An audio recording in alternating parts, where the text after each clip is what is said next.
श्रीराम समर्थ. श्रोते हो, आपण ऐकत आहात श्री गोंदवलेकर महाराज यांचे प्रवचन. समाधान ही परमेश्वराची खरी देणगी.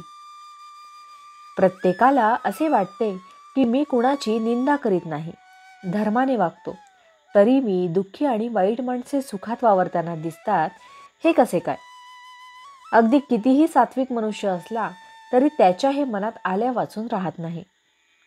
नामाचा विटाळ ज्याने मानला तो सुखी दिसावा आणि नाम ज्याने कंठी धरले त्याला दुःख व्हावे. यावरून भगवंताला न्यायी कसे म्हणावे अशीही पुष्कळांना शंका येते. खरोखर याचे मर्म जर आपण पाहिले तर आपल्याला असे आढळून येईल की बाहेरून जे सुखी दिसतात ते अंतर्यामी दुःखात बुडलेले असतात. विषय त्यांना पुष्कळ मिळाले, पण त्यामुळे मनाची शांती लाभली तर उपयोग. 2 रस्ते लागले, त्यातला एक चांगला दिसला, पण तो आपल्या गावाला नेणारा नव्हता, आणि दुसरा खडकाळ आणि काट्याकुट्यांचा होता, पण तो आपल्या गावाला नेणारा होता. तर कोणता रस्ता आपण धरायचा?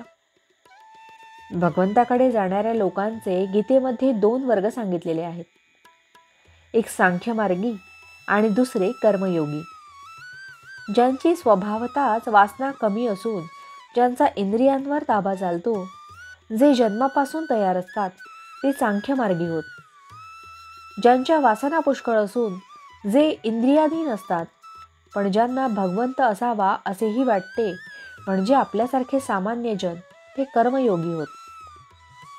सांख्यांचा साधन मार्ग अर्थात सूक्ष्म आणि उच्च प्रतीचा असतो. आपला मार्ग जड, सोपा आणि सुखकारक असतो.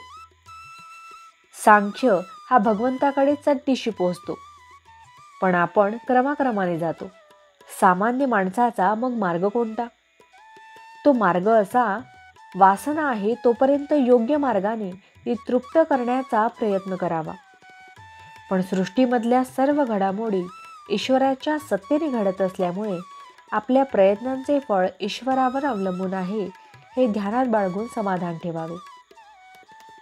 10 माणसांना त्यांच्या असमाधानाचे कारण आपण विचारले तर ती माणसे 10 निरनिराळी कारणे सांगतील. यावरून असे दिसते की जगातली कोणतीही वस्तू समाधान देणारी नाही. समाधानाचे शास्त्र निराळेच आहे. ते प्रपंचापासून शिकता येत नाही. ज्याच्याजवळ अगदी थोडे आहे त्याच्यापासून तो ज्याच्याजवळ अगदी पुष्कळ आहे त्याच्यापर्यंत प्रत्येकाला काहीतरी कमी असणारच. पण मजा अशी की प्रत्येकाची समजूत मात्र अशी असते की आपल्याजवळ जे कमी आहे त्यामध्ये समाधान आहे, म्हणून त्याचे दुःख कायम राहते. भगवंत वाचून असणारे वैभव आणि ऐश्वर हे कधीच सुख समाधान देऊ शकत नाही.